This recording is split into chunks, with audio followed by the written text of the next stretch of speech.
चला तर मग आज आपण एका अशा तंत्रज्ञानाबद्दल जाणून घेऊया जे आपल्या आधुनिक जगाला शक्ती तर देतं, पण अनेकदा ते आपल्या नजरेआडच असतं. आणि ते म्हणजे 3 फेज इंडक्शन मोटर. खरं तर ही मोटर्स म्हणजे आपल्या जगाला चालवणारी अदृश्य इंजिने आहेत. कारखान्यांमधल्या मोठमोठ्या मशीन्सपासून ते अगदी आपल्या घरातल्या पंपांपर्यंत सगळीकडे याच मोटर्सचा वापर होतो.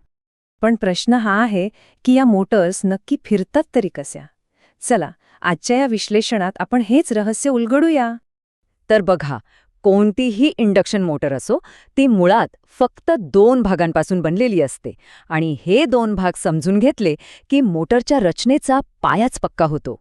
हे 2 मुख्य भाग म्हणजे स्टेटर आणि रोटर. नावाप्रमाणेच स्टेटर म्हणजे स्टेशनरी, म्हणजेच स्थिर, बाहेरील भाग. याचं काम आहे चुंबकीय क्षेत्र तयार करणं.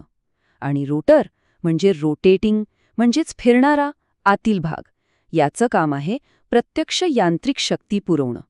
या दोघांच्या जुगलबंदीनेच मोटर चालते. ठीक आहे, मग सुरुवात करूया स्टेटरपासून. हा तो भाग आहे जो स्वतः जागेवर स्थिर राहतो, पण मोटरला फिरवण्याचं सगळं काम इथूनच सुरू होतं. स्टेटरमध्ये मुख्यत्वे करून काय काय असतं? तर त्याची एक बाहेरची फ्रेम असते, आतमध्ये कोर, वाइंडिंग्स, स्लॉट्स आणि टीथ. हे त्याचे मुख्य भाग आहेत.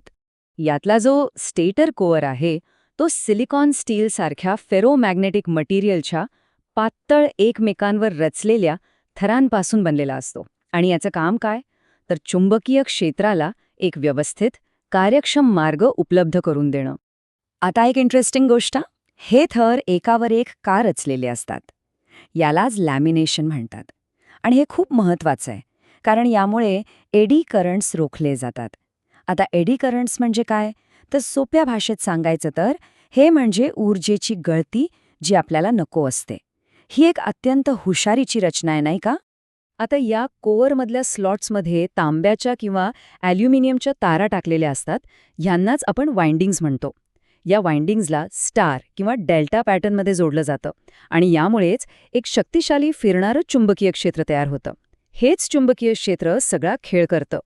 चला, आता स्टेटरचं काम तर कळालं. आता वळूया त्या भागाकडे जो खरं तर फिरतो आणि काम करतो, म्हणजे रोटरकडे. आता रोटरमध्ये पण गंमत म्हणजे 2 मुख्य प्रकार आहेत. एक आहे स्क्विरल केज रोटर आणि दुसरा आहे स्लिप रिंग किंवा त्याला वाऊंड रोटर असंही म्हणतात. तर मग बघूया या दोन्ही डिझाईन्समध्ये नेमका फरक तरी काय आहे? हे बघा, नुसतं बघितल्याच यातला फरक स्पष्ट दिसतोय. एका बाजूला आहे स्क्विरल केज रोटर, अगदी साधी, सरळ आणि मजबूत रचना. आणि दुसऱ्या बाजूला आहे स्लिप रिंग रोटर, ज्याच्यावर गुंतागुंतीच्या वाइंडिंग्स दिसतायत. आणि हा जो दिसण्यातला फरक आहे ना, तोच त्यांच्या कामातही दिसून येतो. चला, जरा याच्या तांत्रिक बाजू समजून घेऊया. स्क्विरल केज रोटर कसा आहे? तर त्याची रचना एकदम सोपी, त्यामुळे तो स्वस्तही आहे. पण त्याचा सुरुवातीचा टॉर्क, म्हणजे सुरुवातीला लागणारी ताकद, थोडी कमी असते. याच्या अगदी उलट आहे स्लिप रिंग रोटर. यात वाइंडिंग्ज आणि ब्रशेस असल्यामुळे याची रचना गुंतागुंतीची आहे. साहजिकच तो महाग आहे, पण याचा फायदा काय? तर याचा सुरुवातीचा टॉर्क जबरदस्त असतो. आणि महत्त्वाचं म्हणजे याचा वेग आपण नियंत्रित करू शकतो. बरं, मग आता थोडं अजून खोलात शिरूया आणि बघूया की ह्या डिझाईनमधले बारकावे मोटरच्या कामगिरीसाठी किती महत्त्वाचे ठरतात. पण एक प्रश्न पडतो की स्लिप रिंग रोटरमध्ये वाइंडिंग्ससाठी हे स्टार आकाराचं कनेक्शनच का वापरतात? याची 2 मुख्य कारणं आहेत. पहिला म्हणजे स्टार कनेक्शनमुळे फेज व्होल्टेज नियंत्रणात राहतं. यामुळे जास्त जाड इन्सुलेशन वापरावं लागत नाही आणि त्यामुळे मोटर हलकी आणि स्वस्थ बनते.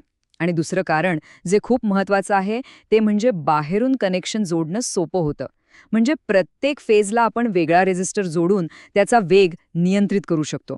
अगदी नळाची तोटी फिरवून पाण्याचा प्रवाह कमी जास्त करतो तसंच काहीसं. आता आणखी एक डिझाईनमधली गंमत, रोटरमधले जे कंडक्टर बार्स आहेत ते कधीकधी सरळ न ठेवता थोडे तिरके का ठेवलेले असतात? याला म्हणतात स्क्यूइंग. आणि ही एक छोटीशी गोष्ट खूप मोठे बदल घडवते. यामुळे काय होतं तर मॅग्नेटिक लॉकिंग म्हणजे रोटर अडकून बसण्याची शक्यता टाळली जाते. मोटर एकदम स्मूथ म्हणजे सुरळीत चालते आणि तिचा आवाजही कमी होतो. बघा, किती साधा पण किती प्रभावी उपाय आहे हा. म्हणजे थोडक्यात काय, तर सगळा खेळ गरजेचा आहे. जिथे साधी सरळ सोपी कामं आहेत तिथे स्क्विरल केज मोटर पुरेशी आहे, पण जिथे सुरुवातीलाच प्रचंड ताकद हवी असेल किंवा वेग कमी जास्त करायचा असेल तिथे स्लिप रिंग मोटरशिवाय पर्याय नाही. आणि याच मुद्द्यावर आपण थांबूया की साधेपणा विरुद्ध नियंत्रण या दोन अभियांत्रिकी तत्वांपैकी कोणतं तत्व खरंच आपल्या या आधुनिक जगाला चालवतंय? विचार करण्यासारखा प्रश्न आहे, नाही का?